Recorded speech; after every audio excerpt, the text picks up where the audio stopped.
Yes, y'all. Welcome in to episode 84 of the Dumb Marks podcast. It's your boys, your favorite Saturday brunch bunch, the best four-man booth in the business. Although today we are rolling with the triple threat. I was gonna say three-way, but I figured that would be a hard pause, and I would go down a different road. And so I had to change up, I had to change up the way I brought us into the show. But Chris is away this week on work duties for his actual job. So he won't creative control. Yeah. So, but gentlemen, how we feeling this Saturday? We good? We're good. Yep. Your lawnmower's on pissed, so it's a little crisp spring morning. Supposed to warm up a little bit. After the show, I'm going down to Kennywood with the fam. So Nice. Yeah, we'll be doing that for today.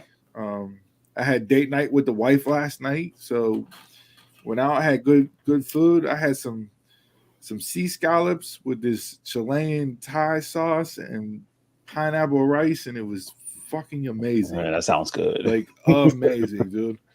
And then we got a slice of chocolate cake that was like it would have fed 6 people. That's how big this slice of chocolate cake was that they brought out. And I'm not a huge chocolate cake guy. Like, to me, it gets too rich to where it doesn't taste good. But this was like, it was a triple chocolate, everything. Like, yeah, it was chocolate cake, chocolate icing. Yeah. So I was a little shaky on it, but it was the best chocolate cake I had by far. Too much. Too much. Too much. Yeah, that's how I feel, right? Mm-hmm. I'm normally that, but it was tremendous. So. That alone will put you in a coma. Yeah. So I got home last night. What up, Kenny? Morning. So like I said, little date night last night, little family time in Kennywood today. I got my daughter's soccer game tomorrow, so it's a busy weekend in the household here. But other than that, same as usual. So there's that. You guys got anything to cover intro wise? I had a couple movie news that I saw this week and wanted to get some opinions on based on what was announced as far as slow on my end this week. Other than Elon buying Twitter, what else is there? So have you seen I don't know if it's him actually tweeting these out or if these are people. No. But they're good. They're funny. They are hilarious, right? Like the Coca-Cola one might have been my favorite. I'm gonna buy Coke and put Coke back in it. Like that might have been my favorite one that I saw. What was the other one? Oh, I'm gonna buy Doritos and fill the bag up all the way. Was a good one. The one was I'm gonna buy Century 3 Mall so I can fix the potholes around the mall. We're not even gonna get into the road, the pothole situation here in Pittsburgh. It is horrible. Oh, it's just like. Nah, because PennDOT came with some. PennDOT came with some heat. Yo, the quick fill with the tamp down does nothing for the pothole. Does nothing. Did you see the meme they posted? No, I didn't. I mean, I have to send it to you. It's a dude nervous pressing the button. It's like it's either what is it? Call and report the pothole, or bitch about it on Facebook. And PennDOT sent that out. But it's like it's become it is a major issue. It's an issue here. It is. Yeah. And I don't know about other towns in the Northeast or whatever. I know snow and salt and all that throughout the year up north, it does a lot of damage to roads. But this year, coming out springtime wise, this to me is like the worst that it's ever been as far as the roads after a winter. And the winter up here wasn't even that bad. Like we had a couple of days where it was a lot of snow, but for the most part, it was a decent winter. I mean, you got buses too, and plus, how was there 18-wheeler on every road in here? Always. Yeah. So yeah. Yeah, but Elon, the whole Twitter thing, I know I saw a bunch of people deactivating their accounts and everything else, and I don't know. I didn't give a whole lot of thought into it on how I feel. Like, I'm nowhere near as outraged as some people are. I mean, it is what it is. I'm not on it enough to care. Yeah, I mean, I'm not even on Twitter, so we interact on Twitter a lot for the show and tweeting out. And there was good engagement this week. Shout out to everybody that interacted with the pod this week on social media. Good conversations this week. But yeah, it's just I don't know. We'll see. If it brings out the worst, I'll hop off. But I mean, how much worse can Twitter actually get with him taking over? Toxic Twitter got a name for a reason. So yeah, so there was that. Movie wise, real quick. This week we got Doctor Strange coming out. So I know me and Donald pre-production wise was throwing an idea out there. We might this week hop on and do a little DC Marvel wrap up and preview, since we all watched the Batman finally. Hop on, break that down, and then preview Doctor Strange 2 and what our expectations are. This movie has a lot of hype around it, man. Yes, and it does.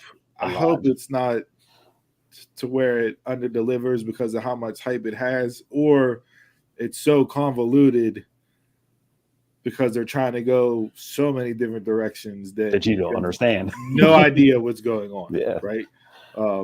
It's going to be a balancing act there for that movie, but I'm sure the theaters will be packed. I'm sure it'll be one of the highest grossing Marvel films that they've put out. The first Doctor Strange was really good and did very well whenever that came out in theaters. So I guess this is not the first kickoff into phase 4, but this is the one that's really going to get it going. Yeah. Right. And hopefully we can see it early enough too, where we're not spoiled online, because the spoilers, man, they're ready. Yeah, and with Mother's Day being next weekend, it's going to be hard to get to the theater. So I don't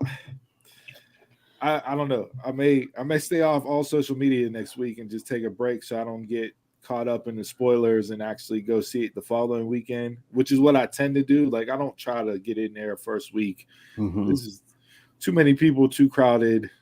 I usually wait a week or two after and hit that first Sunday morning matinee show where there's like 6 people in the theater and you can relax and not be shoulder to shoulder with people. So we'll see how that goes down.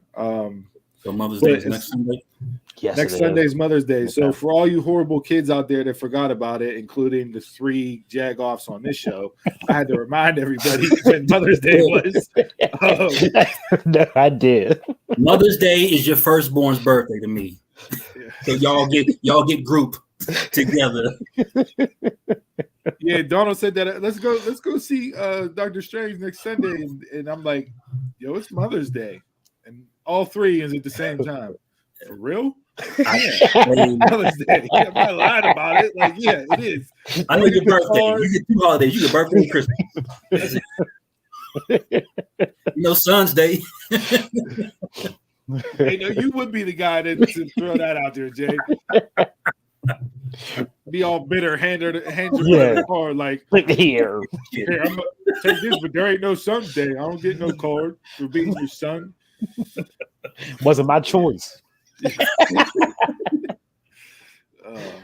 But yeah, one year I got a card with I cloned myself 3 times in the same room and gave her that as a gift card. Like, it could be worse. Happy Mother's Day.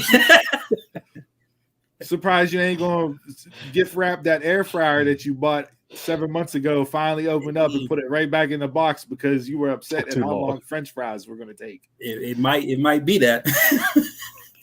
Yo, how long French fries, when you cook French fries in the oven, they take about 25 minutes. 25 minutes. Deep fryer take like 5. Because it's grease. Yeah, that's what I'm used to. I'm used to the deep fryer. Yeah, give me that. That's ready like McDonald's, man. No love for the air fryer over there. It made me one of the greatest inventions ever. I love Man, mine, like man. it cook a whole chicken in less time than it take to make fries. How? I made everything of mine the other day. I had mozzarella sticks in there, onion rings in there, French fries in there. Yeah, the air fryer is clutch. It's a go-to for sure. You put the noodles in the microwave for 250 and you good, man. 3 if you want them al dente. Mm-hmm. And then that sodium level. Microwave pasta. Are you serious right now? I'm all about give it to me now.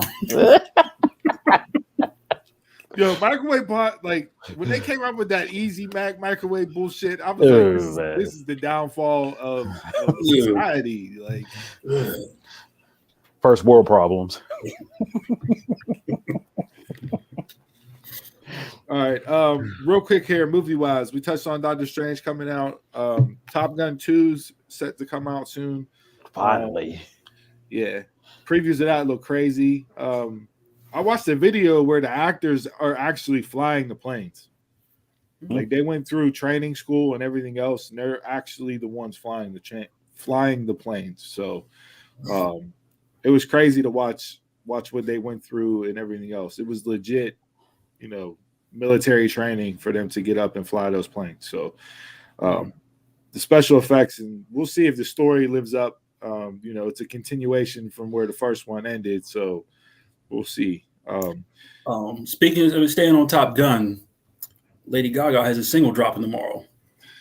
You wanna give your bullshit take? My bullshit take. To the world. Well, I said she's as trash. She's more trash than Adele. I said it. Come at me in my mentions. I don't care. I'm gonna be in your mentions. It's gonna be all me. Terrible. The only 2 Lady Gaga songs I know are Poker Face and that sappy love song she did with Bradley Cooper because of that stupid movie they were in together where it broke up his marriage or whatever the case may be. But I didn't listen to either one of them. I turned them off every time they came on the radio. Other than that, I don't know a single Lady Gaga song. I'll defend her before I defend my mother. That's how much I love. And you said Happy Mother's Day. Happy Mother's Day. Yeah, that's terrible. I'm gonna just say the worst stuff I can say. You're a terrible child. You're a terrible child. Yeah, we're jumping off that. I'm not even getting into that. We'll be here for days arguing Lady Gaga and Adele. And I believe I did enough. Thanks for chopping up the hot take, Chris. I don't know if you're listening or not, but threw that out on social media. After Donald's rant on breakfast, you had me ranting about Adele and throwing out numbers last week for One Gotta Go. But no, I saw two movies that are one's getting a sequel and one's getting a third. So I want to get your guys' opinions. So Ghostbusters 2 is confirmed from Ghostbusters Afterlife. I didn't see it. I heard it was really good, but I haven't watched it yet. So they announced that they're getting a second one. Sony's confirmed that. And then Sony also confirmed that Venom 3 is going to be coming out as well. So I didn't hear good things about Venom 2, although I was super hyped for it because it was, Carnage, and I thought Woody Harrelson, and it was going to play out well. But I heard it was one of the movies that was hurt the most by COVID that got put out because CGI looked terrible. It didn't flow the way that it should have, and it was something that they probably should have pushed back and not rushed to get out in theaters. It probably would have been a better movie at that point. So, but yeah, so those are 2 sequels and I guess a trilogy now with Venom. So. Yeah, with Venom, I can see that. I mean, just keep it going. Grab the cash while you can. Yeah, Venom 2, it wasn't really that good. It flowed. It flowed crazy. It was up and down, up and down. Ghostbusters, I don't know. I haven't watched the Ghostbusters since the original second one. So Ghostbusters Afterlife got really, really good reviews. So let's see that. Yeah. So that was it, entertainment wise. For all I saw. So if we got nothing else, we can jump into bell to bell and get into it. Well, let's jump.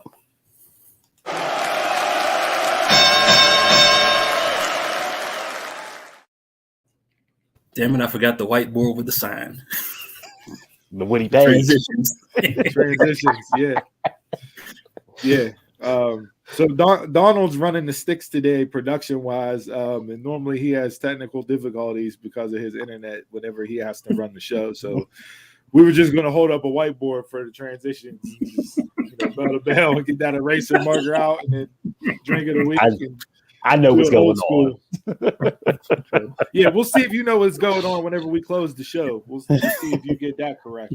Hey, last time was perfect, so All right, bell to bell. This week, I guess a lot went on, especially with news breaking yesterday as far as releases go in WWE. We knew this time of year that they'd be coming around, but before we get into all that, I want to rewind and touch on Impact's week that was. Impact Wrestling held Rebellion last Saturday. Really good show, top to bottom. Ty Valkyrie beat Deonna Purrazzo for the Reines de Reyes title. Josh Alexander became Impact World Champion. And for me, my money, Ace Austin stole the show in the X Division Triple Threat and is your new X Division champion. But up and down lineup card-wise, excellent show from Impact last week. And then they carried that momentum over in the Thursday night this week and put on a great TV show. Josh Alexander and Moose ran it back, so rematch right away. Alexander retained, and then Ishii came out and challenged Josh Alexander for Under Siege in 2 weeks. So that card already has match announced. It'll be Alexander versus Ishii, Violent by Design versus the Briscoes for the Impact Tag Team titles, Tasha Steelz and Havoc for the Knockouts World title, and then a rematch for the Reines de Reyes title with Taya and Deonna running it back again. And that's Under Siege on May 7th, so next Saturday. But yeah, Impact, I keep saying it, guys got to stop sleeping on Impact Wrestling and what they put out, because especially a live Impact show, I know their TV tapings are taped, so sometimes depending on injuries and whatnot, stuff is either edited or cut or doesn't make sense because they pre-tape so far in advance. But a live Impact pay-per-view, it's hard to beat their shows from top to bottom, especially since I'd say probably last year what they've put out pay-per-view wise. Just I have no way of watching it.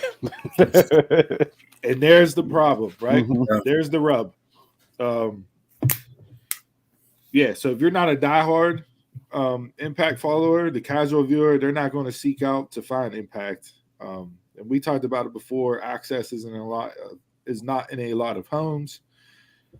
Then you got to sign up for Impact Plus, either through the app or through YouTube, and pay to watch it. So they got to get it figured out because their product's too good not to get more eyes on it. So that also leads me into the little teaser that was dropped Wednesday night, with a big man getting a phone call for a match. And, you can't teach that. So everybody, I think, knew as soon as it was said who that big man was. Kaz in the WWE, now known as William Morrissey, will be showing up on AEW this coming Dynamite to take on Wardlow in another Haas fight, like Tim and Archer's match they had this past Wednesday.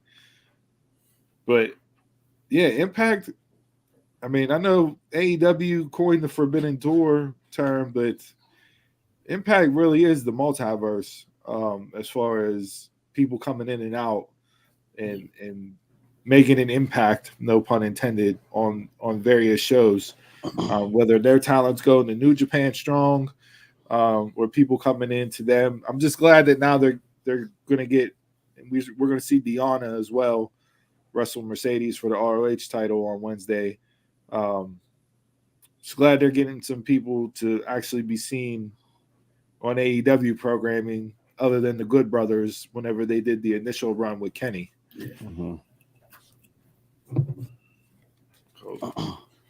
But Yeah, thoughts on Morrissey coming over?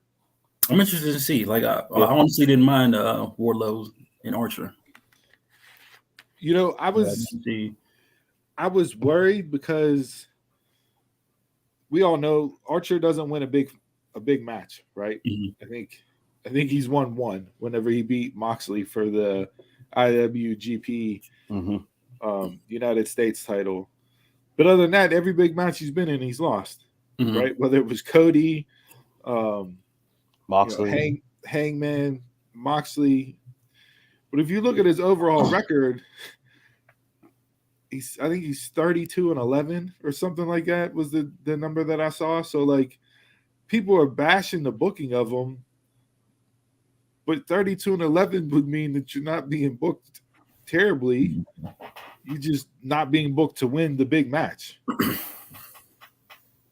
So as a I guess a broader question, what does it do to a character or to a wrestler if they can't win a big time match? What does it do to the person or our perception of them?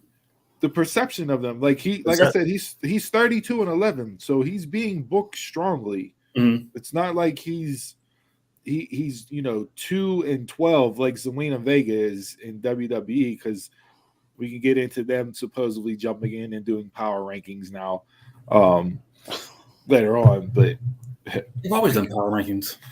No, they're talking about actually doing rankings, like weekly rankings, like AEW. They do.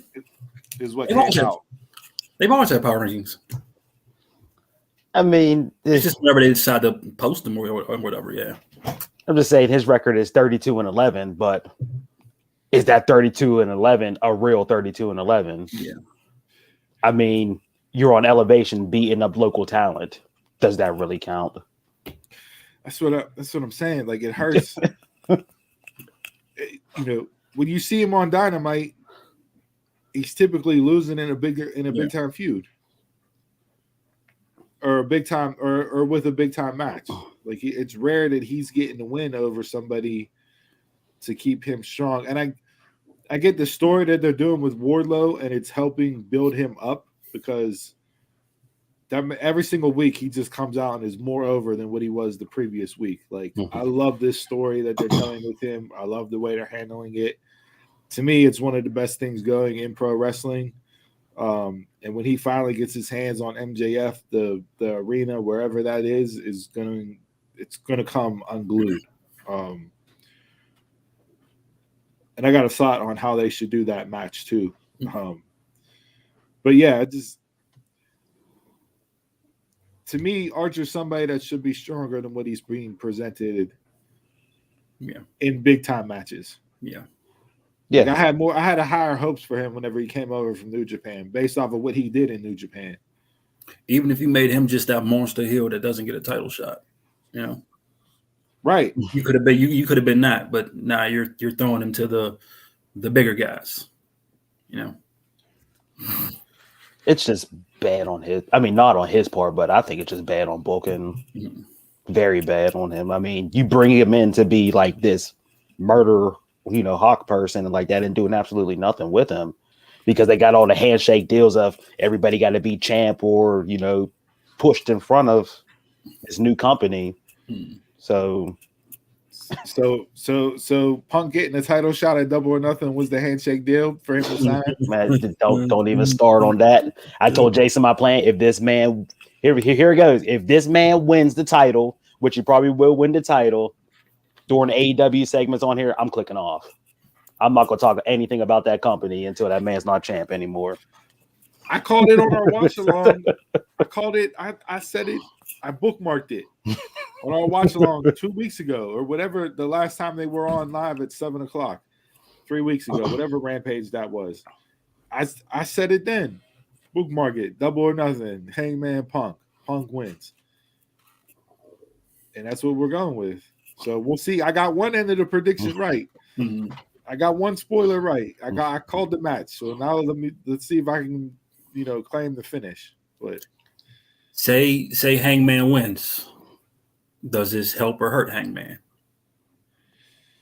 Hangman winning this in a straight wrestling match, no gimmick match, just a straight wrestling match between them two, it helps Hangman's feud. It helps Hangman's title run. Because if you look at it, if he beats Punk, then you got him. He beat everybody. Yeah, he beat the fans champ. But that's the fans champ. You don't want to go. You don't want to go Sammy and have to turn him because of the fans. Well, that'd be good for his character anyway. I think they're both over enough with the fans that it's not going to require one of them to fully turn heel. Not that you'll get like the true babyface reaction, because we saw with Punk and Dustin, live last week here in Pittsburgh. When Punk came out, the crowd was 1,000% behind him. But during that match, the way he wrestled as the heel in the match, and he got boos and everything else. Mm-hmm. And, got people to chant and be behind Dustin based off of what he was able to do during the match. And then after the match was over, everybody went back to yelling and cheering for him. So I don't think it'll require a full heel turn from either one of them, but you're going to hate me for saying this, Donald. I think the better thing to do business-wise is to have Punk win. Of course, because that's where the money's at. This is why I say. It is. I'm not gonna like it. Everybody else will like it. That's just my personal opinion. And for me, this isn't Punk winning and carrying the belt for a year. This is Punk winning, and this is why this is going to tie into the MJF Wardlow thing.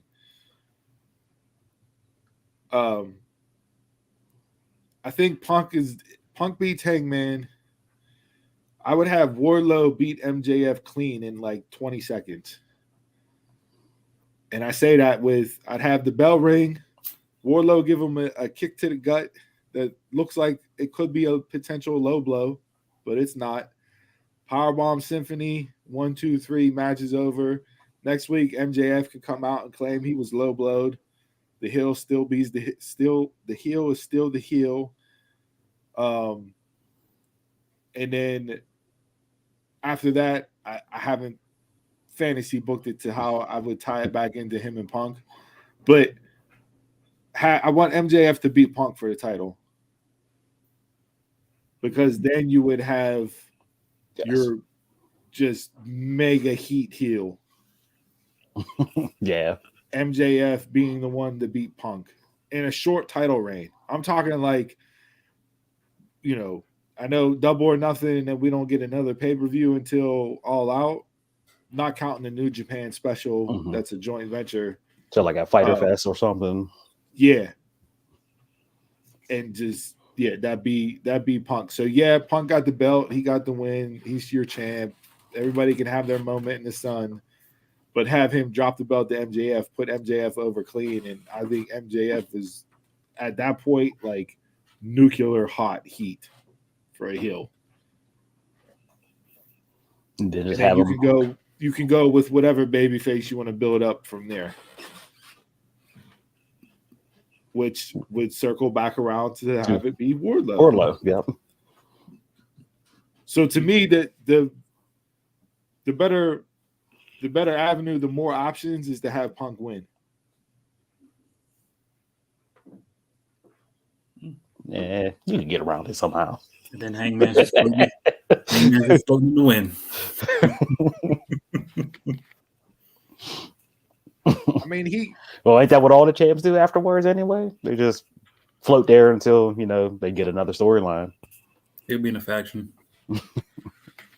But I mean, Hangman would have had a long run. A decent run. Pretty decent run, yeah. He would have been champion for 6-7 months. Mm-hmm. Right? He won it at Full Gear, which was November. Drop it in the end of May. So yeah, that's enough time. 6 month run there. But he was on top and the number one babyface for a majority of the year prior. Yeah, with, him feuding with Kenny. So I mean, he would have had almost a 2-year run as being, top guy on the card for babyface wise goes. So have him drop off and you can move on to somebody else. But That's what I would do. I'd have Punk beat Hangman and go that route. Yeah, it's probably it's going to play out that way. It is. Tony's going to give the fans what they want.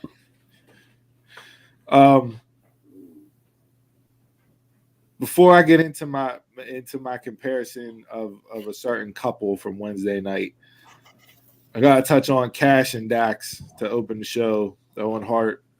Somebody I retweeted it out on the podcast Twitter page, but as the match was going on, or right before the match started, I tweeted out live. I said, I need somebody to chop up a video or count out the number of callbacks and homages that these two are going to do to Brett and Owen during this match.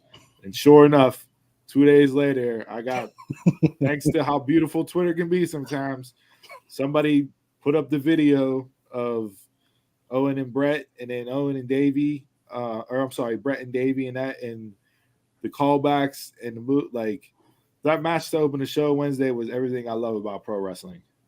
It was good. I definitely enjoyed that. Wrestling at its finest right there.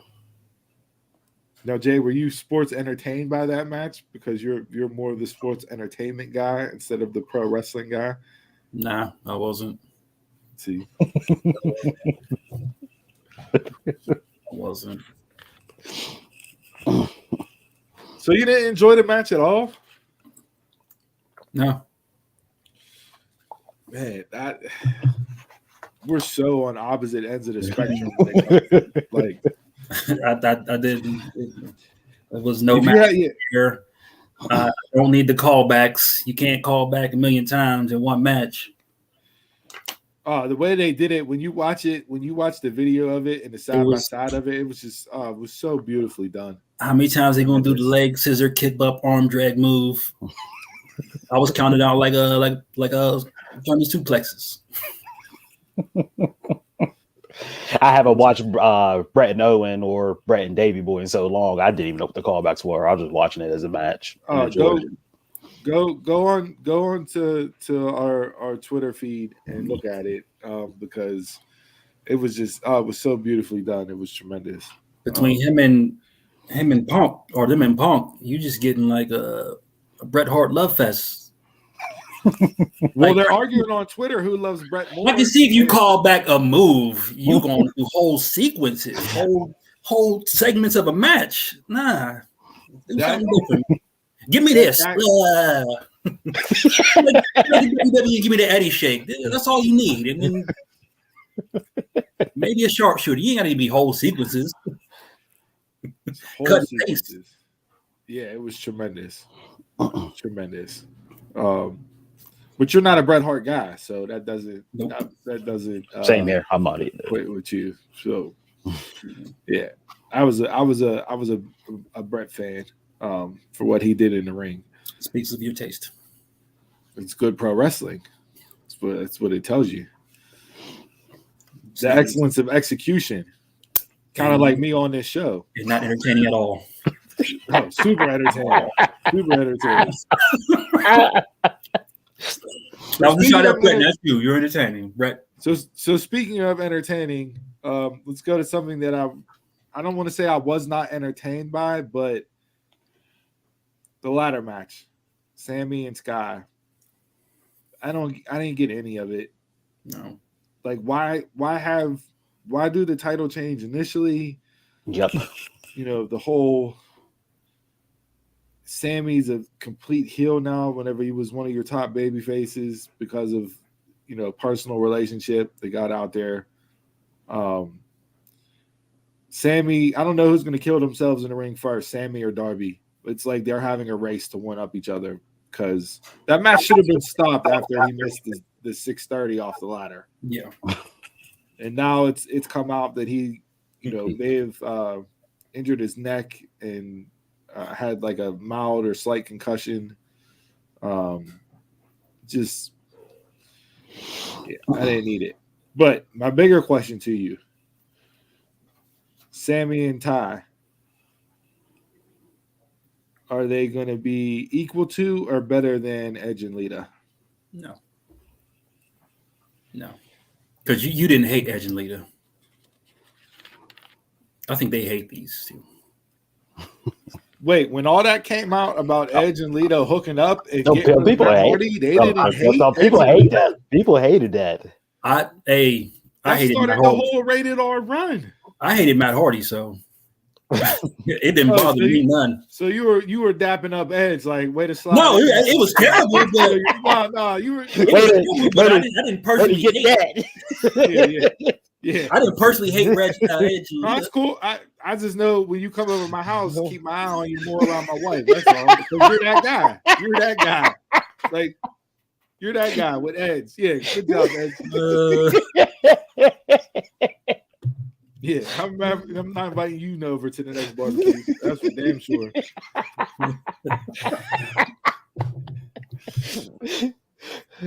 They had so much heat for that. They did. But I don't think it was like this. I think these people genuinely hate these two. You want to Because they're probably just throwing they're throwing it out there on social media, so people sick of seeing it. I mean, we talk a lot of pro wrestling on here, and it's majority of the show. So you want to hear my conspiracy pro wrestling work for this whole thing? Go ahead. And this is out in the weeds. But I was thinking about it more this week. The proposal to Pam, Yeah. it was a work. It wasn't real. That wasn't the real Pam. That was an intern. I don't know if this is Tony wanted to have Sammy turn heel or Sammy wanted to go heel, but I legitimately think, and this is just me, conspiracy worker guy, right?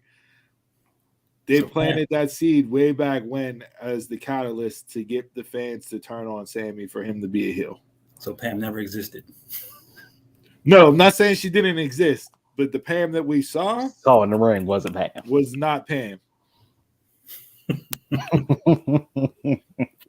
Because the hate for Sammy did not happen until that rumor started with him and Ty in the vlog and hooking up and wanting to keep their personal lives separate, but the wrestling community had to do what they do and pulled it drag in. people through the mud and pulled it in.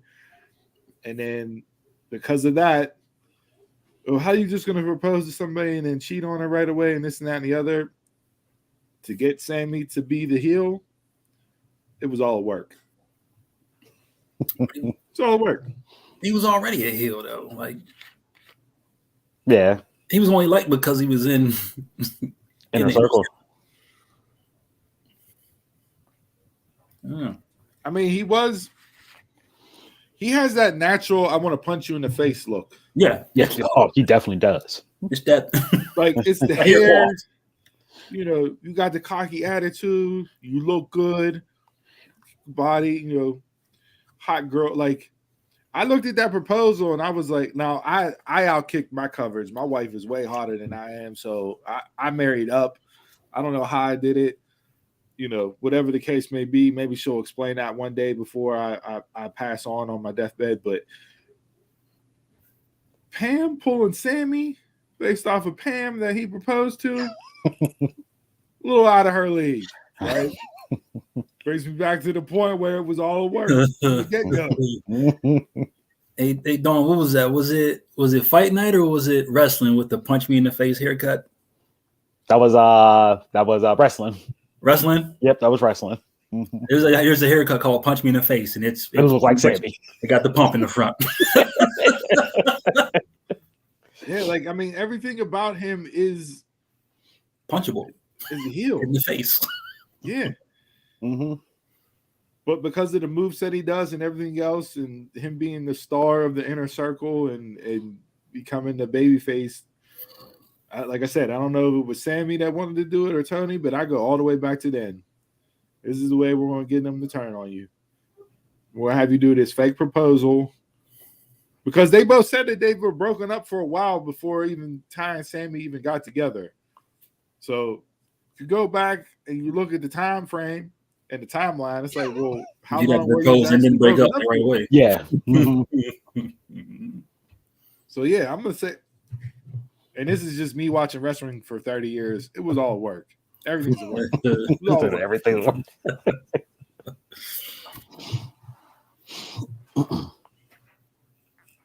But I think they had the potential to be Edge and Lita. Nah. Now, whenever Ty's by herself, do the fans like her? No. We haven't seen it. We haven't seen her by herself. Yeah, It's been it's been a while. Yeah, because her and Anna are friends. So and she was over as a babyface with Anna and Dark Order and her singles matches by herself. She was a babyface. Like her versus Jade, she was a huge babyface in that match. Well, so I wonder if she comes out by herself, just her normal music, her everything. She coming by herself. What would her reaction be?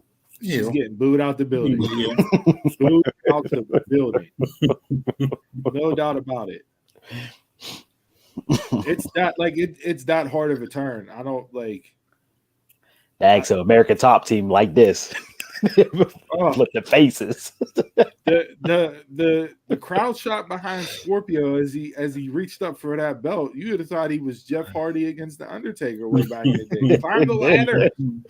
Like it was like unbelievable the pop he was getting.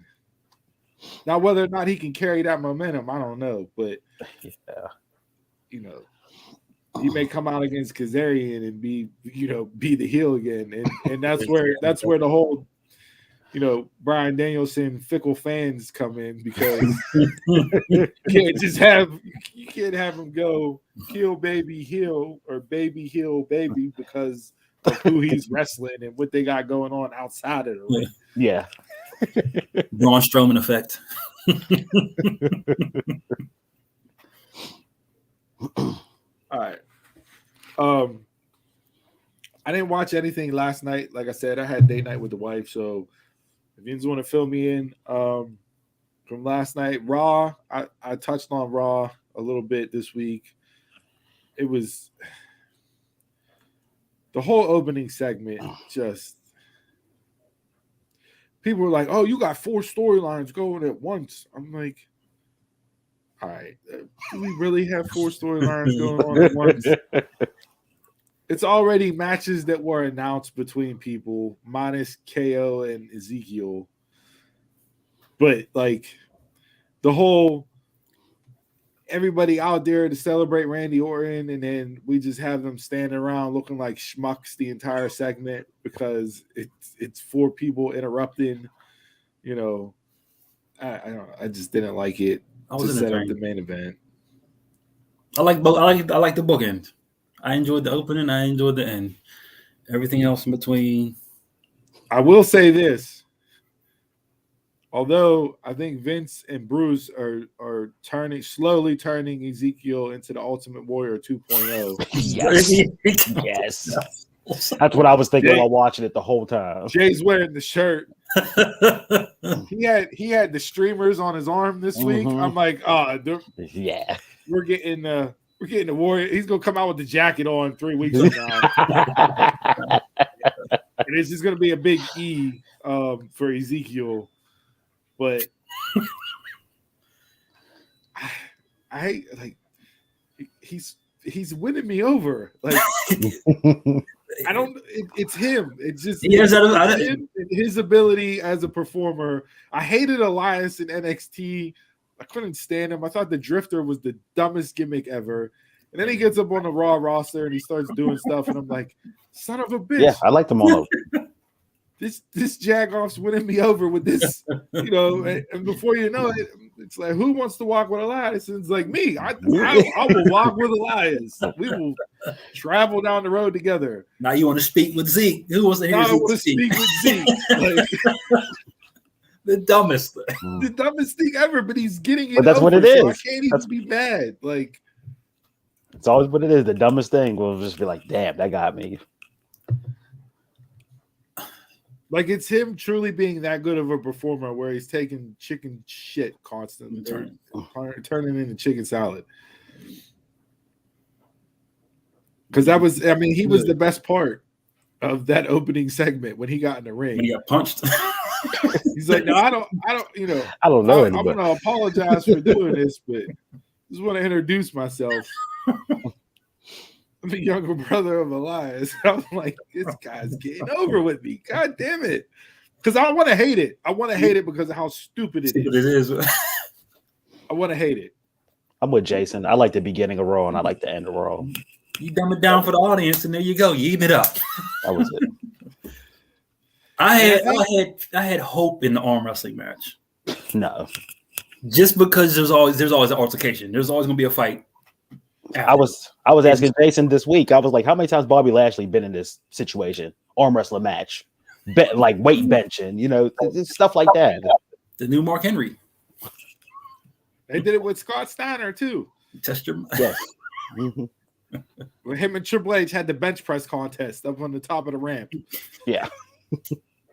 I think the other reason why I think Ezekiel's getting so over with me is because Kevin Owens is the perfect counterpoint to him right now with what they're doing. Like, you know, him immediately coming out. No.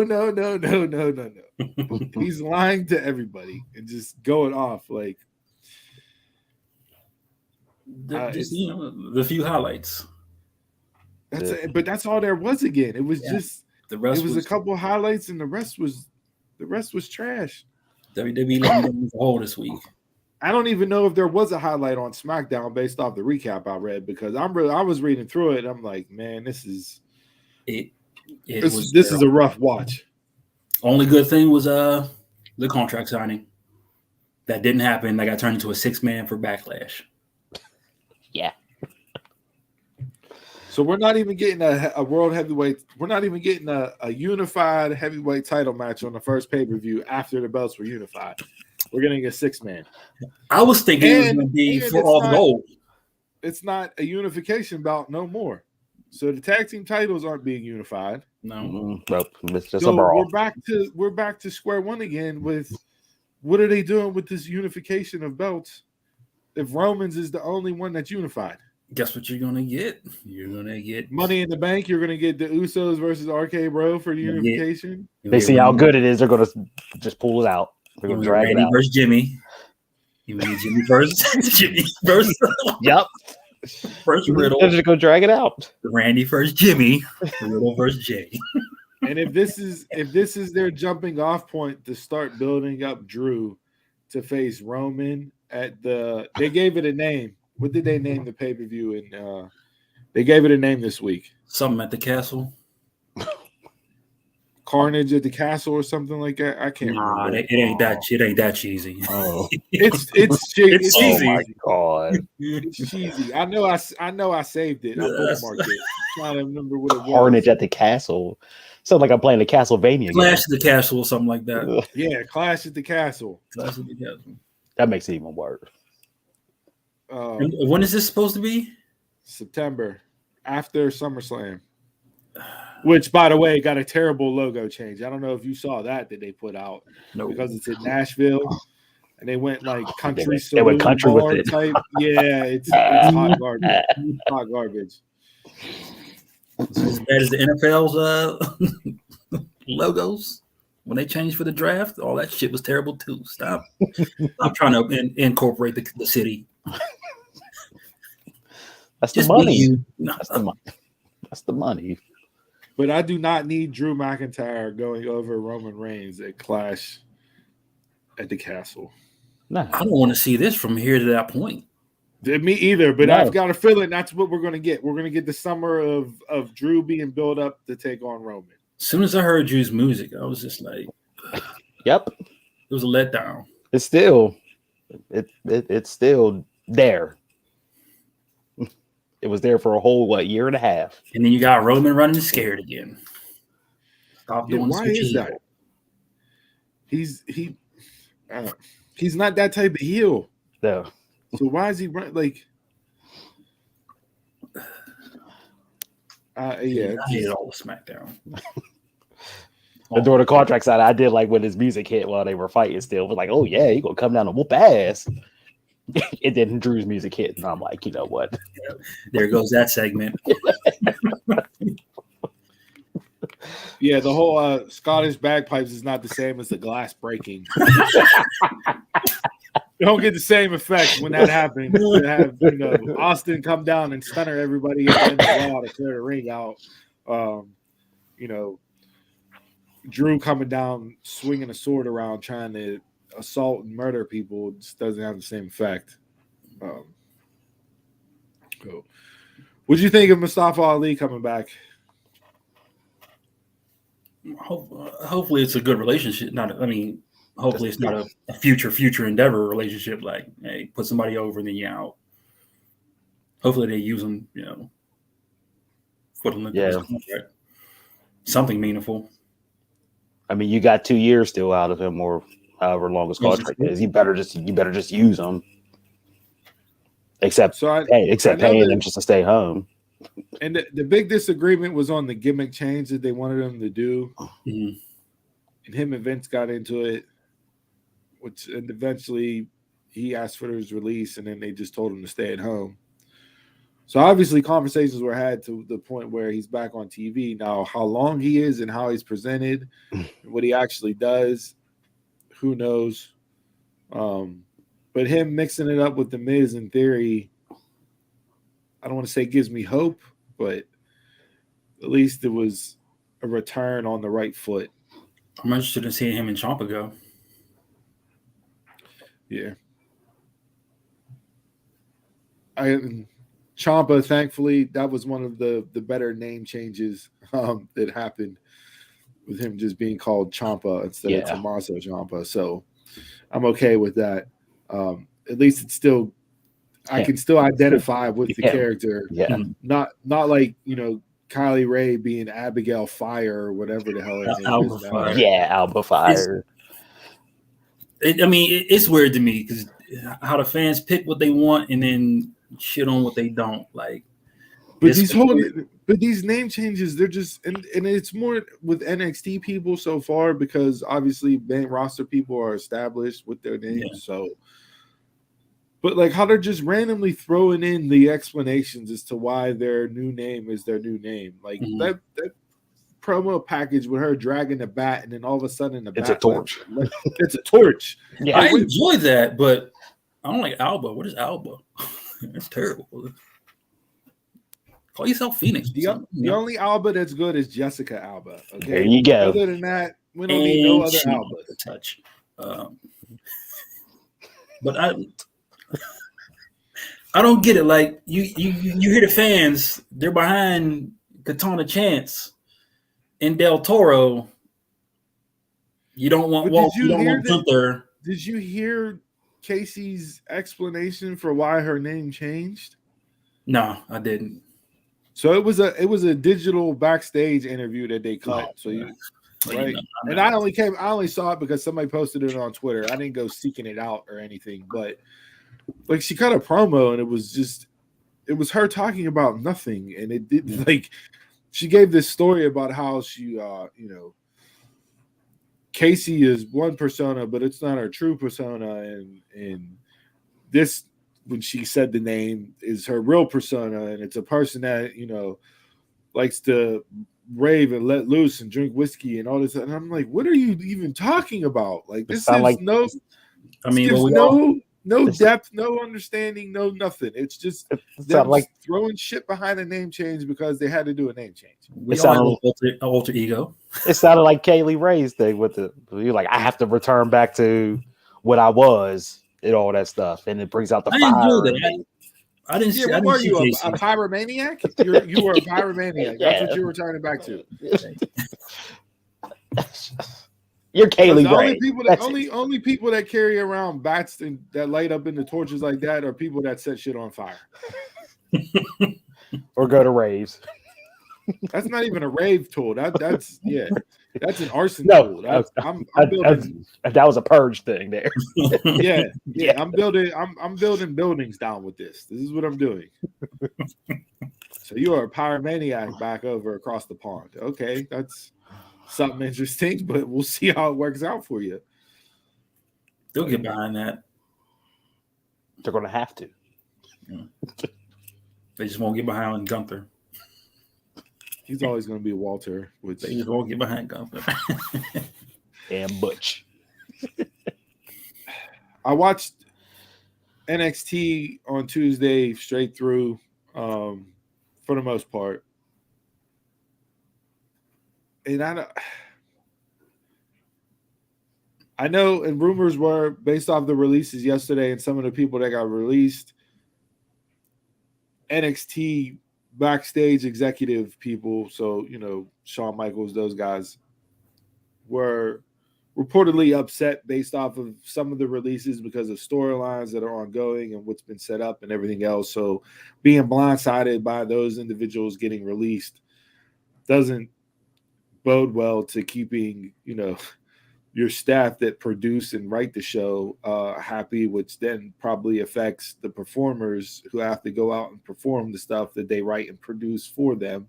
So it's just a cluster altogether down there right now based off of yesterday's releases.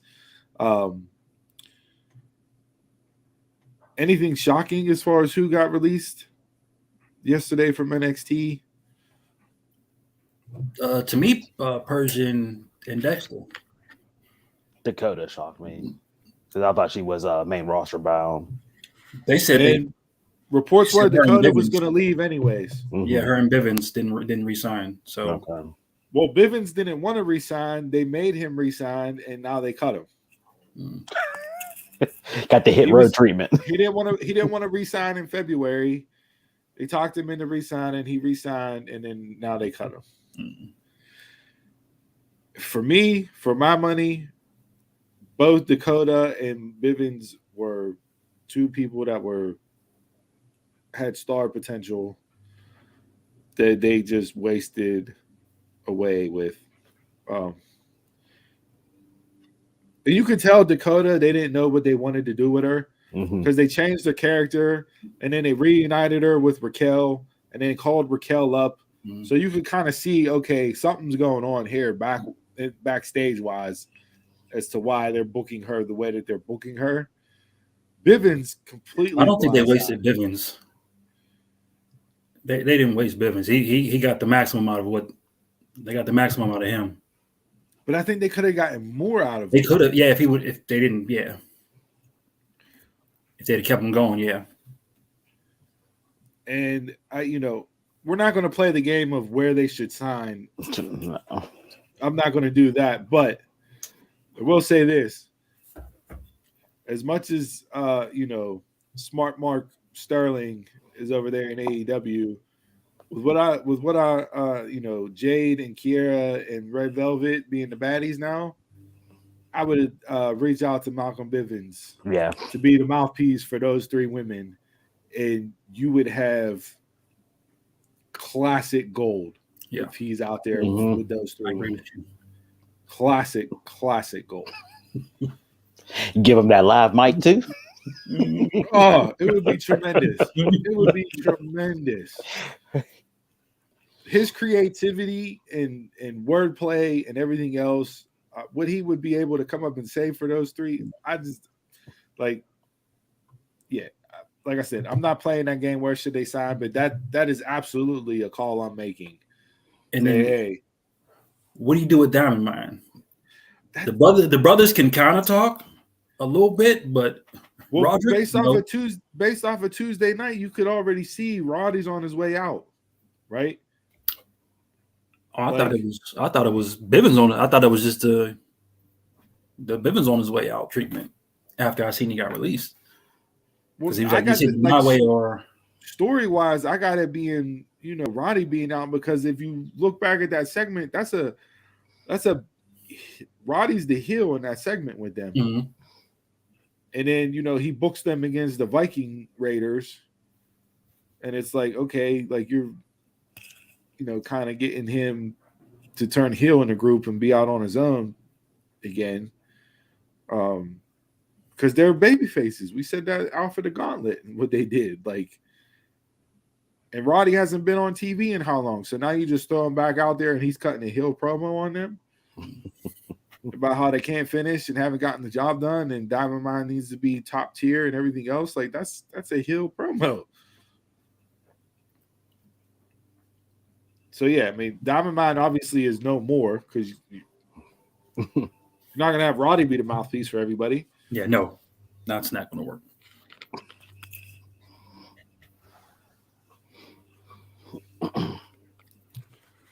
I hate everything. The main title picture is the shits.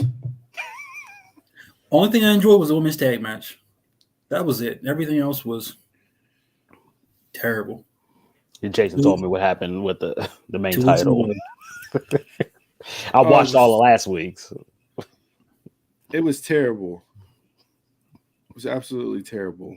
And there's so many plot holes in this story that they're telling. Like, Braun gets pushed off the scaffolding and is injured and hurt and has The druids swarming him to go off the air, but then they were doing a basketball thing. Yeah, like obviously Harlan got released, so we know why he hasn't been seen with Gacy the last couple weeks.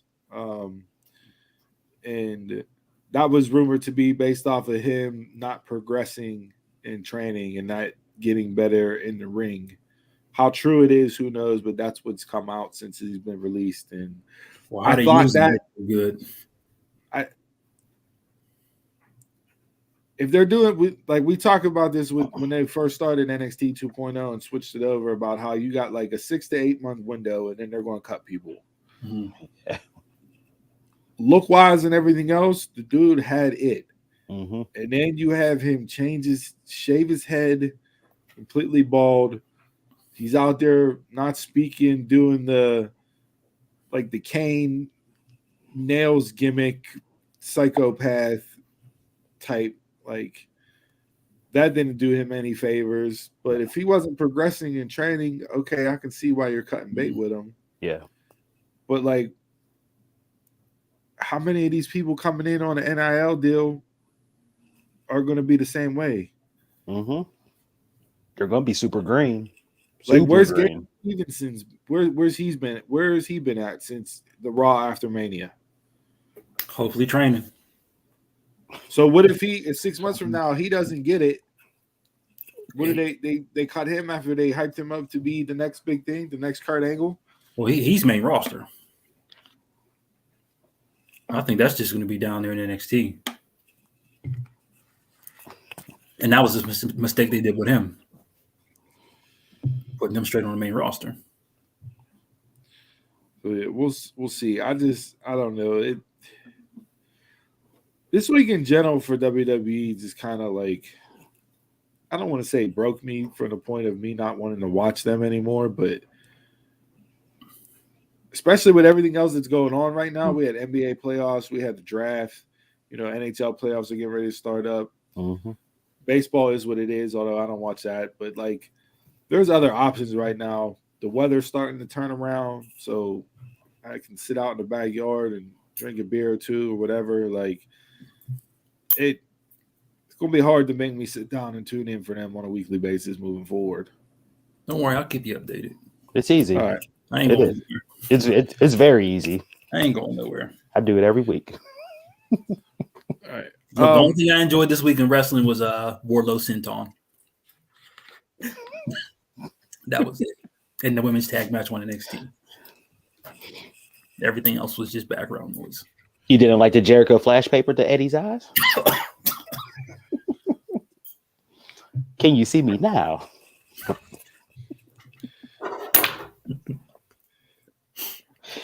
I watched that segment and I'm like, the cringy sports entertainment thing that you were supposed to hate about the group, it's not working to get that reaction. Mm-hmm. Like, I just hate it because it's bad, not because it's the cringy sports entertainment thing. Mm-hmm. They're completely, it just doesn't, it's not doing anything for me. Like, I want Jericho, or I want Kingston, Santana, Ortiz to get as far away from them as possible right now. I told Because I Jason, feel like it's that bad that they're going to end up catching shrapnel and not look as good as they should as a group based off of how bad the JAS is right now. I told Jason, I was like, the only thing I see in this feud is a bunch of people screaming at each other. That's it. It's hard for me to see. Like, I just see segments and segments and segments with them just screaming at each other. Do something. I know they had a match, but do something. And as much as Daniel Garcia looks like looks like Donnie Wahlberg from New Kids on the Block with that Kango hat and beater on, he doesn't It doesn't fit that. Doesn't fit. And I don't know who politicked backstage because he was supposed to be part of the BCC. Mm. And I got a feeling it was Jericho that politicked it backstage. I could be wrong, but maybe Tony Khan decided to run with them in 2.0 with Jericho. Whoever decided it, he does not fit that mold at all. So he does fit the BCC. Look, nobody looks as bad as Tony D'Angelo's henchman.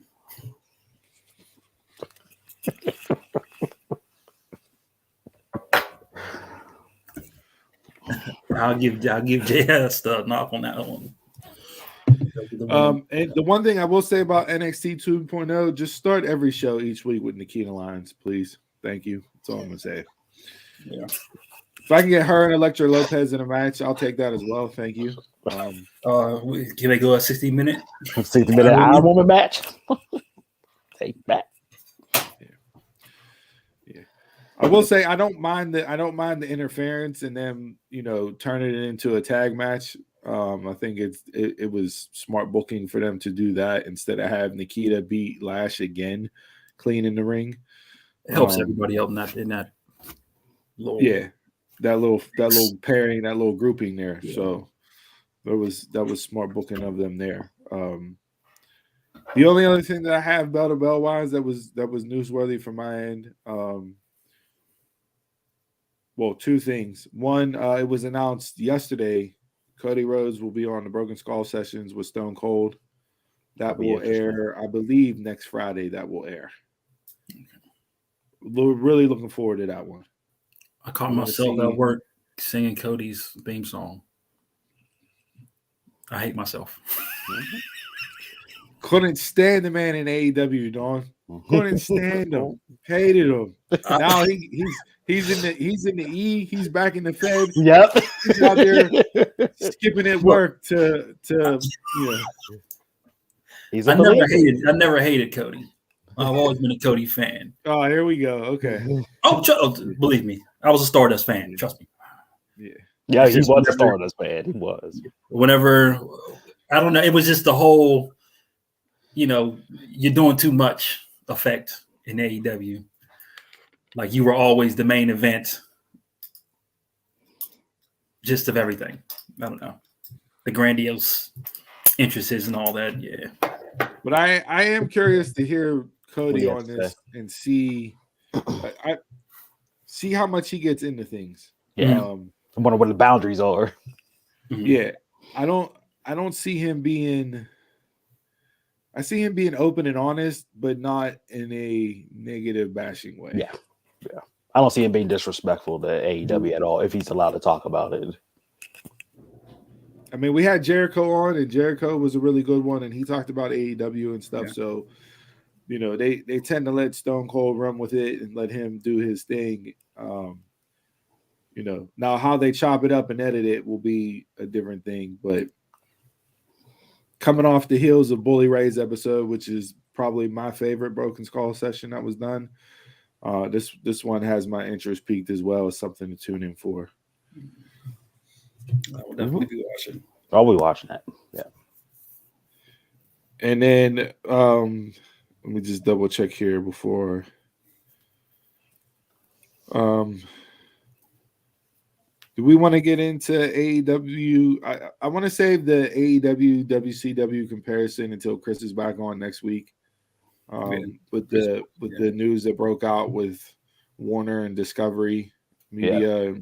So I want to save that for next week whenever Chris is back on, so we can get that. The only other thing that I think I had that I saw this week and watched again. So we all talk about the CM Punk pipe bomb, right?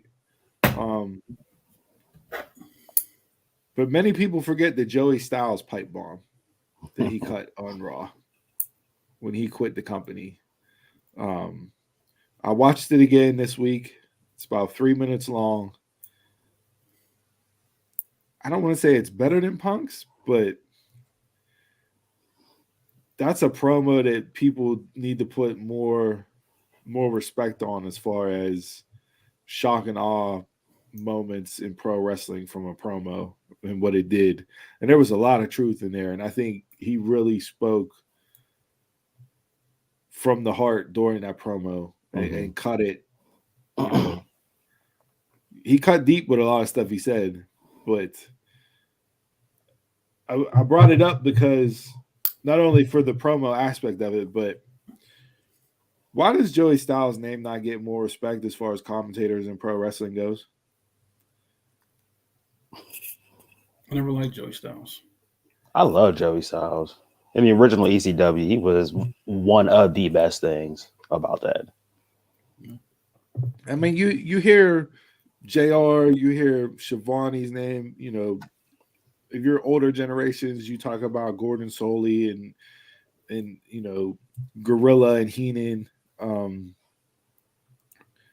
But Joey did both, play-by-play and color. And The one man. it was so damn entertaining. Maybe that's why I didn't like it. Because It was just him 24/7. I just found it annoying. Or probably because it was, you know, Yeah. ECW was known back then, but, you know, not on the forefront. Mm-hmm. Mm-hmm. Don't get me wrong, I enjoyed ECW. It's just Yeah. Between him and Alfonso's whistle, I hated. Those are the things I hated the most. Like Fonzie's whistle was they drove. tremendous. Yes, It's just like Jimmy Hart with the microphone. Come on, baby. Let's go. Come on, baby. It's the same exact thing. The whistle got RVD and Sabu ready. That's it. Like Every time you heard that whistle, man, you just see another table coming in the ring. I respect just Styles for what he's done, but I just didn't. It was just annoying to me. So in that pipe bomb, he said, there's been nobody before him and nobody after him to do what he did. Yeah, and I don't think there will ever be again. No. And never say never in the pro wrestling business, but I don't think there'll ever be one guy to do both. Nope. To that level. Yeah. Cole called a few matches by himself. It was not entertaining at all. No. So Jason, for you, Joey Styles or Morrow? I'll take Styles over Morrow. Oh, I hate Morrow. I love Morrow. I miss Morrow so much. So much. I don't have to hear the Ushigurui, whatever the fuck that move was. I don't have to hear Tupac lyrics for no reason. Yes. I think if you're looking at the commentators now currently that are doing it in pro wrestling, I think the only one that could come close enough to calling a show by himself would be Excalibur. Yep, that's what I was thinking too.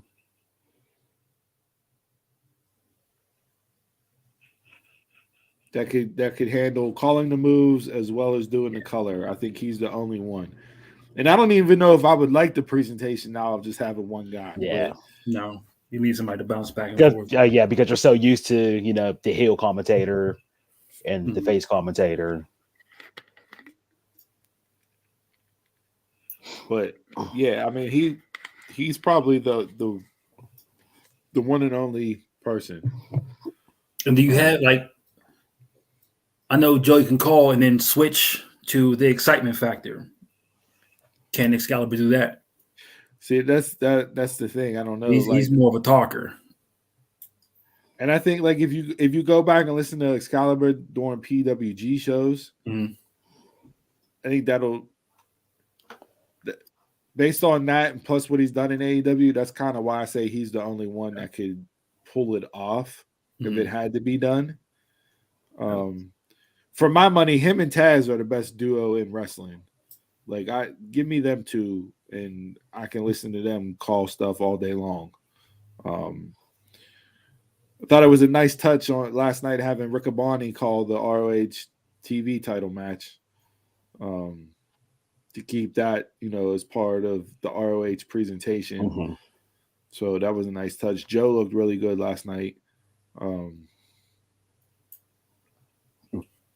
So yeah, but if you haven't heard that Styles pipe bomb before, and you're not familiar with Joey Styles, Check go it on out. Peacock, pull up some old ECW, watch it, but go on YouTube and type in Joey Styles pipe bomb. It's about 3 minutes long, and it's one of the better promos cut in all of pro wrestling. We could argue that or Punk's pipe bomb if you want to get into it, but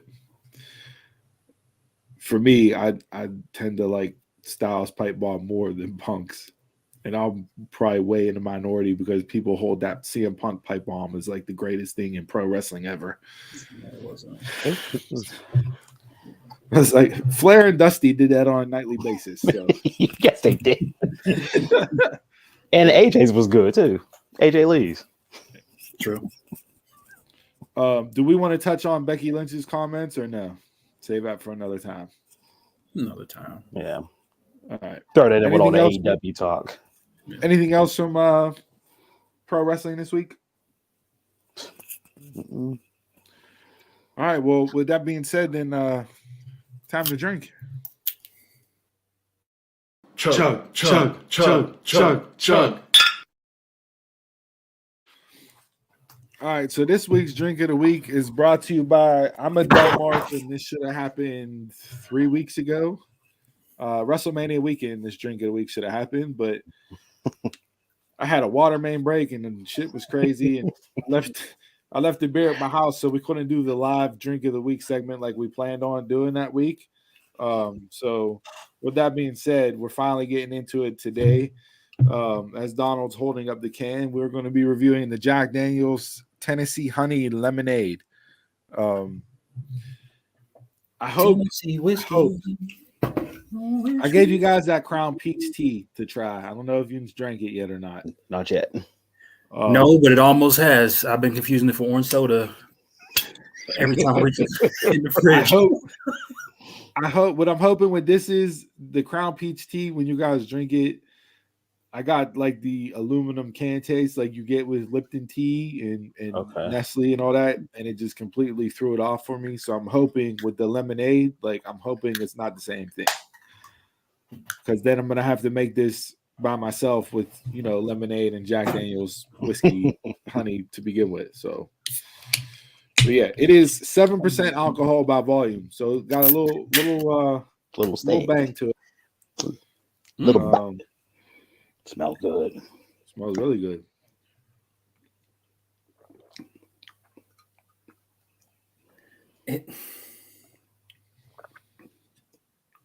I don't get it, but I feel I'm getting the can. I'm getting the aluminum taste again from the can. You're getting the can?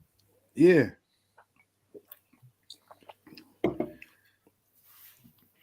The Jack Daniels. I like it.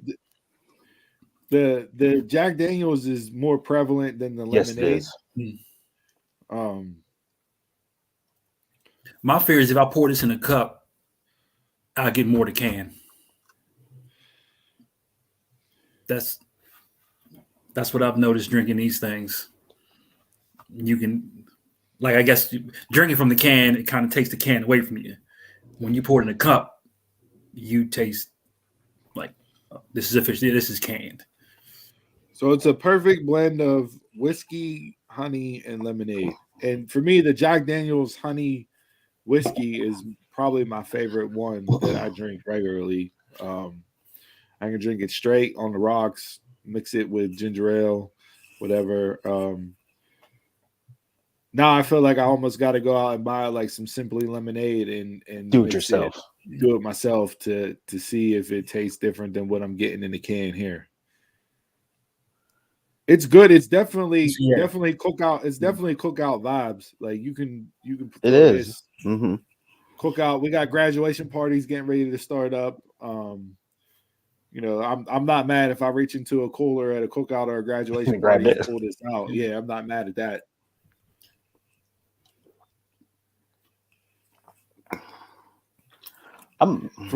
For my money, all out of all the pre-made ones that come now, between Crown Royal, Jack Daniels, all them, this is probably my favorite one. I'd put the Crown Washington Apple second, but that I just poured that into shot glasses and did it as a shot instead of drinking it out of a can. This is better now. Yeah, I would say this would have to be number one for me. So. As far as on the sumo scale, 1 to 5, I'll go 3.75. For all these mixed drinks like this, I like my stuff fresh. So just like sitting around and everything, it seemed like it's taken away. Even though it's all sealed up, I still like it fresh, done on my face. But this is really good. I'm not a big Jack person, but I could definitely see myself drinking this again. I'll give it a 3.5. Yeah, I agree with you. If I make this in the pitcher, with some ice and you know what I mean, like have it ready to go for when people come over, it'll taste 1,000 times better. Yes. Same with Jeremy's peach tea that he made WrestleMania. Like that was better than the Crown peach tea, even though it was both peach tea, but because it was fresh and everything else, like to me it tasted 1,000 times better. So. But yeah, if you're out and about and you pick that up, if you like Jack, you're definitely going to like this. And as Donald said, even if you're not a Jack drinker, I like something that's good. So definitely pick this up from your local wines and spirits for your spring summer shenanigans. It won't disappoint at all. So, Jay, have another? I have another. Yeah, I'm gonna go 4. Just off the drink itself. It's weird drinking non-carbonated stuff out of cans. That's the only thing I hate. I forgot you're a cocktail man, so you like all the mixed drinks and stuff. Yeah. So you give numbers on them. Yeah, I agree. I would definitely prefer it fresh. Yeah, a fresh batch of it. But like I said, I'm not mad at all. No, not at all. In any formation, this will get you in trouble. Yeah. Yeah, on a nice warm sunny day, you just start drinking these, and because they're 7% alcohol, you stand up, you're gonna feel like you got hit by Tyson Fury. It's gonna catch you. That uppercut is gonna catch you. You're gonna wobble a little bit and sit back down. Like what is it when you get a cold? You mix honey and whiskey? Honey, honey for sure. Honey for sure. Yeah, that's the remedy. Honey, whiskey, and tea. This might be my substitute. You curing COVID with yeah.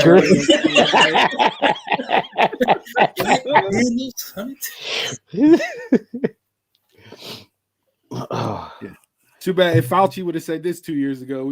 But never mind. We're not going to do it. Go out, buy it from the store, try it, hit us up on social media, let us know. All positive reviews here for the Jack Daniel's Tennessee Honey. So, with that being said, let's hop over into sports.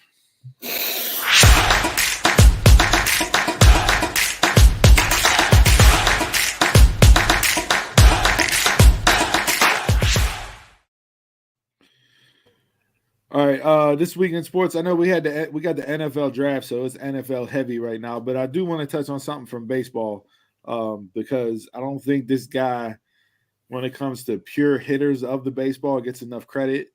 He recently just got his 3,000th hit. Miguel Cabrera. You want to talk about some stats? I'll read some stuff off to you. 3,000 hits and 500 homers. He's one of 6 men in the history of Major League Baseball to do that. 3,000 hits, 500 homers with a 300 batting average. It's Hank Aaron, Willie Mays, and Miguel Cabrera. 3,000 hits, 500 homers, 600 doubles. Hank Aaron, Albert Pujols, and Miguel Cabrera. 3,000 hits, 500 homers, 2 MVP awards. It's Miguel Cabrera, Willie Mays, Albert Pujols, and A-Rod. multiple batting titles and home run titles, plus 3,500. It was only one other man prior to Miguel Cabrera getting his 3,000 hit, and that was Hank Aaron. And then 3,000 hits, 500 homers, and a triple crown, only Miguel Cabrera. So when you talk about one of the greatest hitters in all of Major League Baseball history, it's hard to beat that resume, dude. That is a stacked resume. And It is. I don't know if it's because he's been in Detroit for as long as he has. I loved Miguel Cabrera when he first came up with the Marlins. Detroit back when they won their World Series. He was the catalyst to that, but he's been in Detroit, so you never see him. You know what I mean? Like, But why is this guy not a star? Like, why do you like? This is my problem with baseball. You don't promote your stars. You like this. Everybody should know this. Everybody should know him. Mike Trout, Shohei Ohtani, Bryce Harper, Tatis Jr., Vlad Guerrero. Jr. You have these individuals that are superstars and are sometimes some of them are second and third generation Major League Baseball players. And none of that is being put out there to promote baseball. It makes no sense. Was he ever breakout? Miguel? He's been consistent, but was he ever breakout? I think that might be. I think that the year he won the year he won the triple crown was probably the closest he came to like breakout. Mm-hmm. But after that, they didn't follow up on it. So you just get lulled in consistency. That's the problem with baseball. And it shouldn't be. Yeah, no. That might be your greatest sentence ever uttered on this show. It is because it is true. It can apply to so many things. So many things that we talk about on the show, whether it's sports with baseball or whatever, wrestling, TV shows, whatever. You get lulled into consistency and it's just that ends up leading you to be forgotten about. And that's Major League Baseball right now because nobody is thinking about Major League Baseball ever. Nobody. So I just wanted to bring that up because I wanted to mention it last weekend and forgot about it, but I look back at the resume again and I'm like, this is unbelievable what he's done over the course of his career, and you don't even think about him as being uttered with the greatest of greats to play baseball. But you stack that resume up, there ain't a lot of people that's been better in and on the diamond as Miguel Cabrera. Like a Tim Duncan. Tim Duncan. The big like fundamental. Tim Duncan. Greatest power forward ever. And I'll die on that hill. I agree. So let's get into it draft-wise. NFL. Did you watch the draft? No. They need to move the draft to Las Vegas every year because that was the most entertaining one-night spectacle I've watched for an NFL draft. And it's unbelievable how much the NFL is head and shoulders above everybody else. It was a party out there. It was a party. They had windstorm warnings. They had to move shit inside because it was like tornadoes and hurricane winds outside. Like the amount of people that were there was insane. But from a viewing spectacle, once pick 10 hit and the wide receivers started to go, and we had 6 wide receivers in 7 spots and 3 trades in a row. I think there were 9 trades total in the first round, most ever. It was unbelievable watching it. I woke up at 10:45 and I was like, surely this draft is over. Let me see. Let me check and see who picked who. I log on. It's like the 16th pick. I'm like, oh. It went. I think it went off. It went off at 11:35, and if you looked on the viewing guide, it had it from 8 to 11:30. So they kept it as close to being on time as possible. It moved fast. Teams weren't getting picks in. They weren't using the whole clock. No, I watched it. I watched the Pat McAfee Draft Spectacular broadcast. It was way more entertaining than what they had on TV. I just enjoyed the whole night. It was tremendous. With that being said, let's get into a couple of these picks and what we had going on. Based off of the first two nights, we got rounds 4 through 7 today. I'll be following along. I'm a draft junkie. I don't know why. I love it every year. We'll start off hometown team. We'll talk about the Steelers first. Based off of what they did Thursday and Friday night, how do you guys feel how they've handled this draft so far? I like the second and third round pick. I really do, because those were much needed.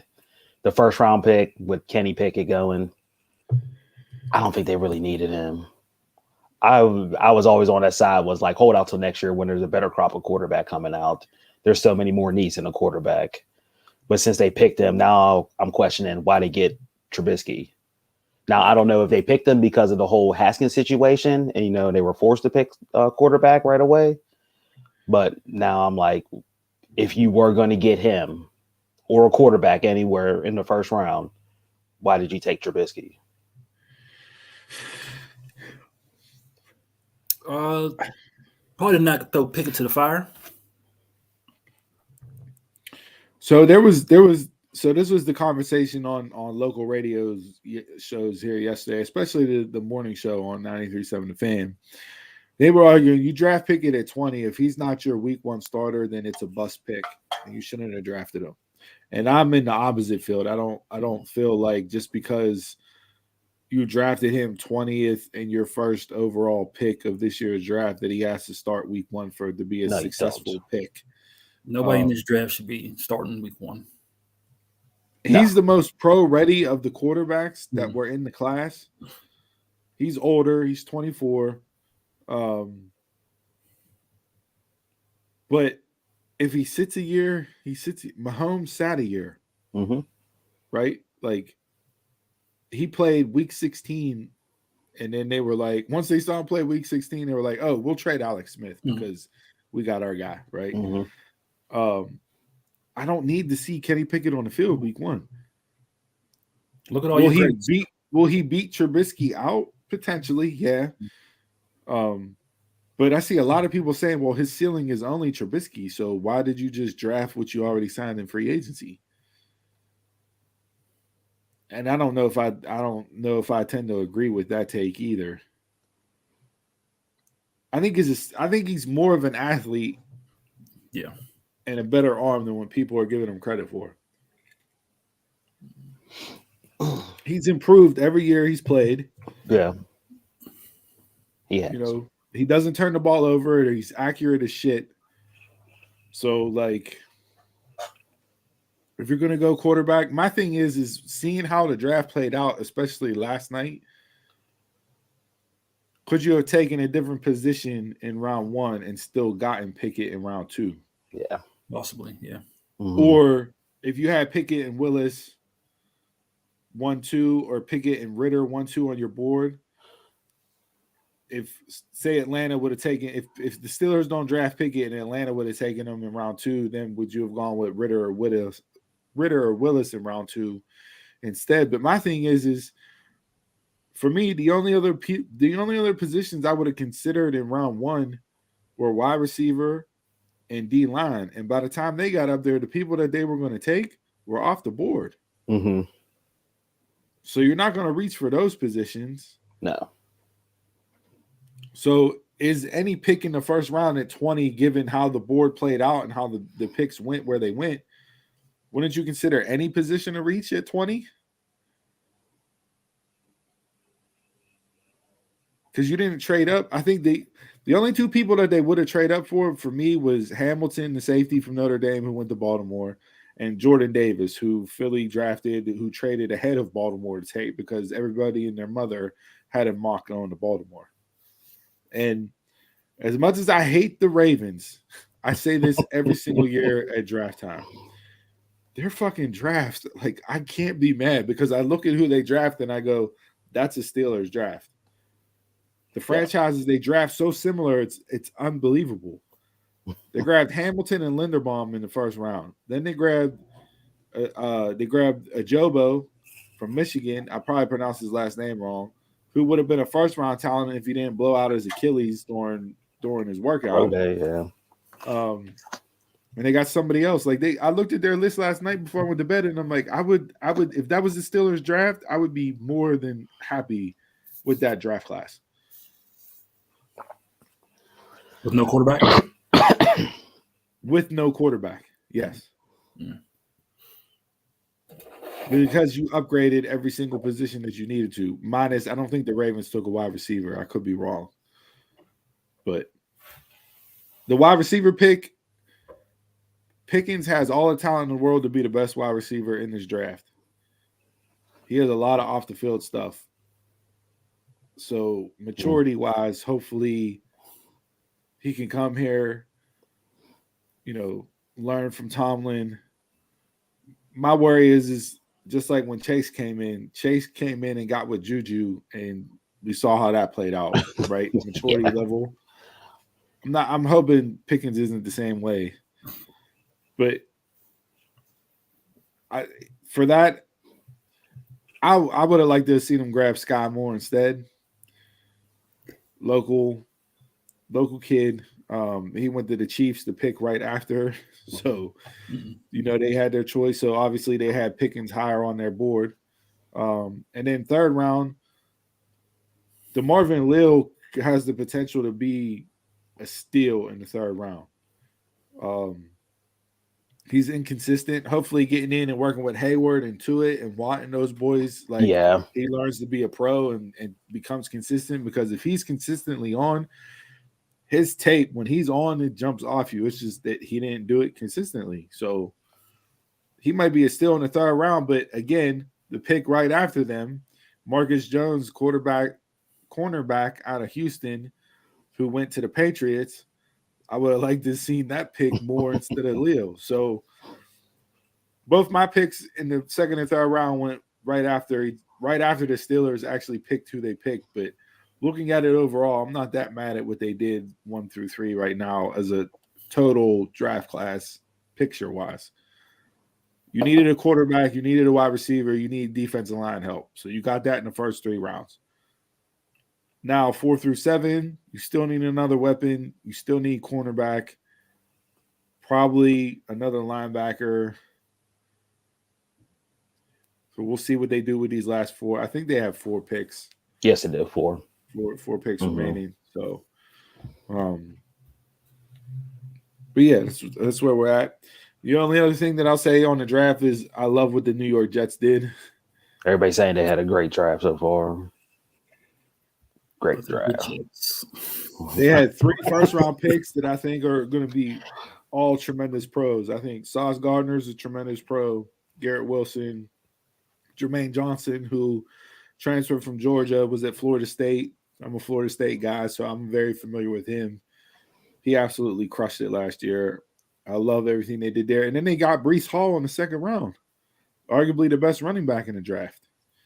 I know they drafted Michael Carter in the third round last year, so you pair them 2 up. That's a nice 1-2 duo.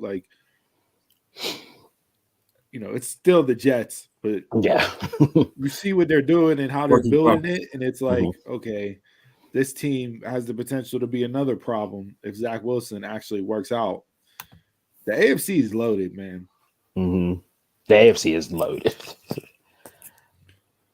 So, any other takes draft-wise? What you hoping they get this round? I wouldn't mind seeing them. There's still a couple running backs out there I wouldn't mind seeing them take. I think you can improve with a backup to Najee. Yes, definitely. Compared to what you have on the roster now. Just hope all this stuff pans out on the field. That's what it is. The draft is just a draft until you see it on the field. Yeah, so we never know. We can say, the Jets won this draft, but then they have 1 out of 7 players actually worked, and it was a terrible draft, right? Mm-hmm. They go 0-17. Yeah. Mm-hmm. So just get you hyped up until the NFL schedule release, and get you hyped up into speaking camp. Of that, the first Amazon Thursday night game is going to be Chiefs against Chargers. That was announced draft night, which is a great kickoff game for that broadcast. And then the NFL this year, they're playing 3 Christmas games for the first time ever. I did see that. So it'll be on the slate like kind of how like Thanksgiving is. So much for the NBA having Christmas Day, right? NFL and NBA. NBA got to shit themselves as soon as they saw what was that 2 years ago that the NFL was like, oh, we're gonna play on Christmas, and they had one game, and now look, full slate, 3 games all day long. Good luck drawing viewers, NBA. You ain't getting Curry and LeBron no more. No. Or the Nets versus Lakers. Yeah. After all that madness on Monday.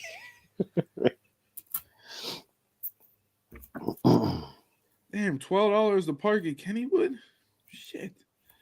That free parking. They probably ain't got free parking no more. No, they do, but you gotta walk. Far as hell. Need that season pass like I got. I got a season pass, but I got to get it processed. Like I got to go get my photo taken and all that. So I can't use the season pass to park yet because I got to go get it processed. So my wife's just texting me like, "Yo, it's $12 a park and free parking as far as hell." So it was $7 last year. So much they jumped. Inflation. I don't got nothing else for sports. We can jump into one guy to go. All right.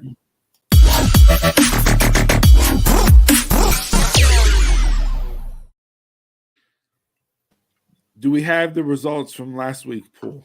Yes, we do. And I don't know if it was a majority or anything. Chris just sent me over. Adele Sturdy was the one that had to go. Are you serious? Mm-hmm. Yep. I'm gonna miss on Dawn's friends. Actually, no, because on my poll, only 2 people voted. Nobody cares about Adele. They couldn't decide. Tony wasn't one of the ones. That was my lowest outtake ever on One Gotta Go. Yeah. See, nobody cares about Adele. She's trash. This week, I'm the only one. Before you put the graphic up this week, right? We do drink in a week every week, and because the weather's breaking and stuff's going on, I thought about the beers that I enjoy the most having. Okay. And out of those beers that I enjoy the most having, which one of those have to go? So with that being said, pull up the graphic and I'll explain it more. All right. So the beers that I enjoy having the most out of this list: the shower beer, the first grill / cookout beer of the year, the after cutting your grass for the first time beer. Jay, I know you don't cut grass, so that beer doesn't apply to you. And then the fire pit / camping beer. So out of these 4, which one gotta go? I take baths. I don't do none of this shit. You bath bomb bitch. With your lavender flower petals and Epsom salt. This is terrible. Candles. You got Epsom salt, lavender petals, and Adele playing while you soak in the bathtub. I probably do.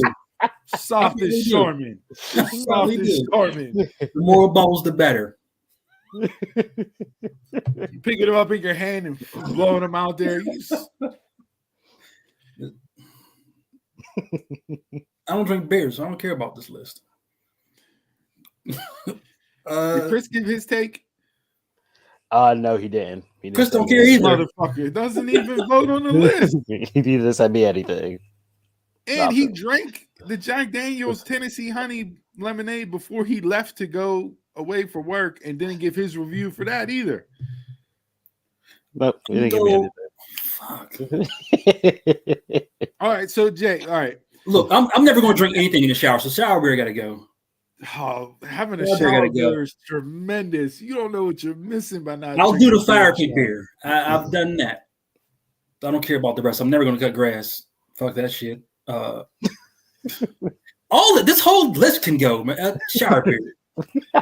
No, cutting grass beer. Get out of here. I guarantee you this one got to go get more votes than Adele's list from last week. I can guarantee you that. That's because people can't vote on Adele. They love her so much. Oh no. They love her so much they didn't turn out the vote. Yeah, that makes sense. I never had shower beer before, so that'd probably be the one got to go for me. What? Mm-hmm. What's going on? You need shower beer, man. I have no idea what the hell a shower beer is anyway. You have taking a beer while you're in the shower, drinking a beer while you're in the shower. I am focused on cleaning up. I'm not focused on drinking. You have no idea what you're missing. It's one of the best tasting beers ever. You ever had a barefoot mirror peanut butter and jelly? Oh, to die for. No, you lying like a motherfucker. First grill cookout beer, great. Fire pit beer, great. That after grass cutting beer, man, that's probably one of the most refreshing beers ever. Because that's an accomplishment. Cutting grass and then cracking the cold one. Ooh, that sounds like and especially whenever it's the first cut of the season. Mm-hmm.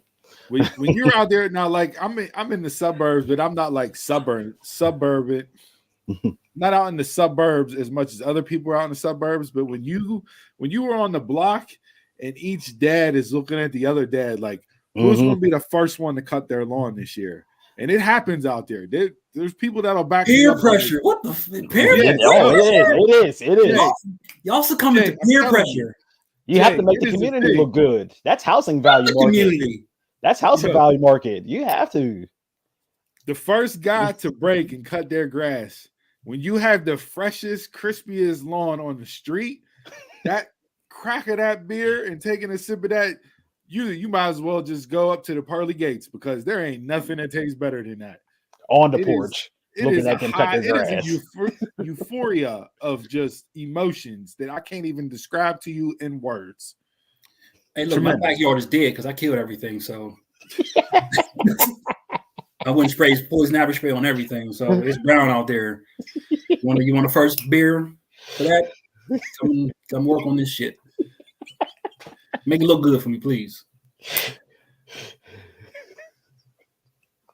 The after grass cutting beer, we just went through that, so that's going to stay. The first grill / cookout beer, when you got the tongs and you out there flipping them, whatever, and you got, that's staying. The fire pit camping beer, that's like, I'm here to get hammered, drink my face off beer.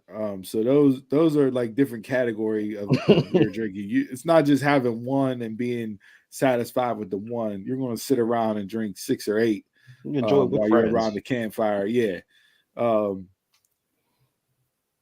So with all that being said, as much as I love the shower beer, I'm gonna vote the shower beer off this. If I can take a bath, I'll send you some lavender, chamomile. What you need? Still take baths. I'm on 5.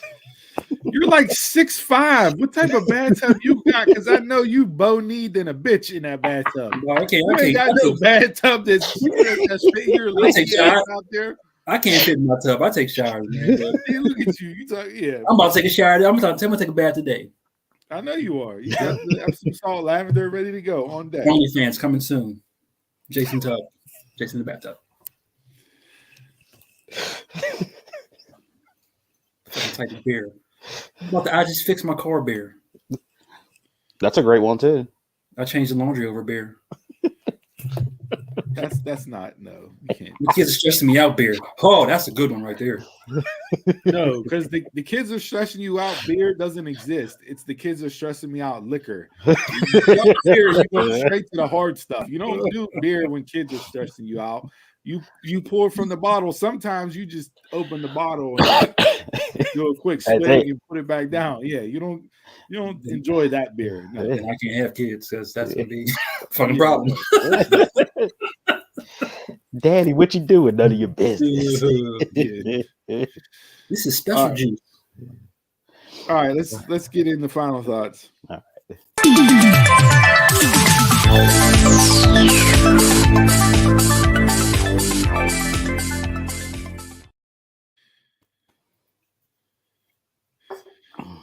All right. Thanks for tuning in this week, folks. As always, you can find us on social media at Instagram, Facebook, and Twitter at DumbMarksPod. We also have a Twitch channel, which because we're Dumb Marks, we've done nothing on yet. So look for that to be starting up soon. We got to get our shit together. This show stinks. Jesus, I don't even know if anybody's watching, but if you are, we appreciate it. So you can find us on Twitch as well.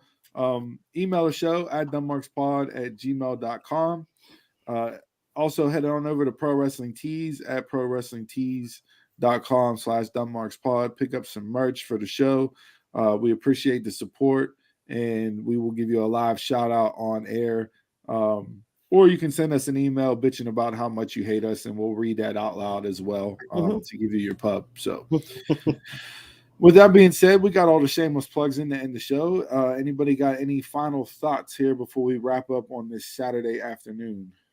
Yes, this has me ready to Hulk out this shirt. I'm ready. Got the Warrior shirt on, son. We might have to cut the feed soon. I am hot. Yeah, so you might have to cut the feed. Nope, I have nothing. All right. Well, Jay, since you're talking about hawking off your shirt and everything else, we'll go with this quote of the week to end the show. Run from what's comfortable. Forget safety. Live where you fear to live. Destroy your reputation. Be notorious. So you want to rip that shirt off? You want to hulk up, brother? Brother, you go right ahead and do that. Don't live in your fears. Don't live safe. Tear that shirt off. Pinch your nipples. Do whatever you got to do. Be a man. Hey, we ain't going that far, man. Wrong show. All right, Donald, let's see if you can dismount this properly and end the show. Perfect. Simone Bow, baby.